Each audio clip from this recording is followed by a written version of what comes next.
राजाधिराज योगीराज सच्चिदानंद सद्गुरू श्री स्वामी समर्थ महाराज की जय. माझ्या सर्व स्वामी सेवेकरांना श्री स्वामी समर्थ. स्वामींची प्रचिती. मी आज तुम्हाला स्वामींच्या प्रचितीविषयी सांगणार आहे. का माऊली आपल्याबरोबर आहे, आपण हे कसं ओळखायचं. असे भरपूर जण आहेत. माझ्या ताई आहेत, आई आहेत, माई आहेत, दादा आहेत, भाऊ आहेत. तर ते बरंचसं मी बघते का ते म्हणतात आम्ही एवढी सेवा करतो माऊलीची, आम्हाला अजून कायपर्यंत प्रचिती भेटली नाही. तर भरपूर जण सांगतात मला. मी त्यांना नेहमी सांगत असते का तुम्ही साधी भोळी सेवा करा, तीच माऊलीला आवडते. तर दुःखही वाटतं का त्यांच्याबद्दल एवढं करतात, माऊली त्यांना प्रचिती देत नाही. माऊली प्रचिती देते, पण ते तेवढं आपल्याला ओळखायला, तेवढं आपलं स्मरणशक्तीही आपल्याला खूप लावावी लागते. कारण छोट्या छोट्या गोष्टी आपण लक्ष देत नाही. समजा दिवा असला तर हे बघा, आज दिव्यामध्ये काल माऊलीच्या पादुका तयार झाली होती आणि आज हे वेगळंच काहीतरी फुलाचा आकार आहे बघा, तुम्ही दिसत आहे तुम्हाला. तर ते काय आहे मला समजत नाहीये ते. माऊलीची प्रचिती. सकाळी मी झाडू बिडू मारायला 5:30ला मी दरवाजा उघडला, ओटा धुवायला बाहेरचा. तर कालपासनं मांजर येते. मांजरने सॉरी, बोका आहे, आपण बोका म्हणतो त्याला. तर तो येतोय घरामध्ये.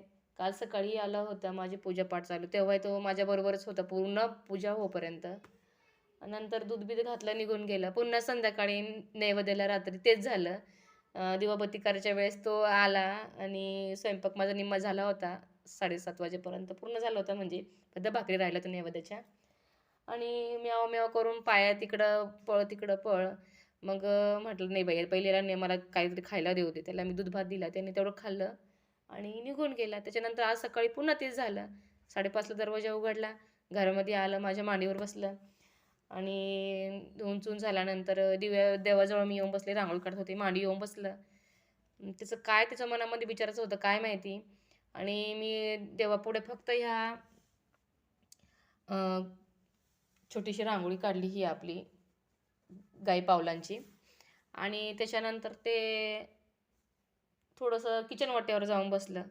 भूक लागली असेल बिचारायला, काही माहीत नाही मला. आणि दूध होतं पण थंड होतं, फ्रीजमध्ये ठेवलेलं, तापवायचं होतं मला. तेवढा वेळ नव्हता मला, पहिले पूजा पारायण करायचं होतं. मग मी म्हटलं जास्तच म्याव म्याव करतं, तर मी ते दूध गॅस वाट्यावर ठेवून दिला, किचन वाट्या आपलं हां. आणि थोडंसं थंड झाल्यानंतर तापवायला ठेवलं, थोडं फोडल्यानंतर मी. त्याच्यानंतर त्याच्यानंतर मी अध्याय वाचायला घेतले आणि म्हटलं आता थोडी त्याला भूक लागते म्हणून त्याला वाटी दूध काढून मी खाली ठेवलं कोपऱ्याला मांडणीजवळ. तर ते माऊलीच्या इथं जाऊन बसलेलं होतं, पूर्ण इथं. आणि मग मी त्याला म्हटलं, अरे काय चाललंय तुझं बाबा, मला माऊलीची सेवा करायची, पूजा करायची, माझी आरती बाकी आहे, अजून मला पारायणाचं माझे अध्याय वाचायचे आहे. त्याला मी तिथनं असं हकललं, असं उठवलं. आणि एवढीशी जागा आहे, हे बघा, फक्त हितभर जागा आहे हां. तेवढ्या जागेत तेवढं मोठं मांजर कसं बसलं माऊलीसमोर, ते माऊलीलाच माहिती, मला ते काही माहीत नाही. आणि मी एवढं काही लक्ष दिलं नाही, त्याला उठवलं, ते दूध पिलं बिचारं.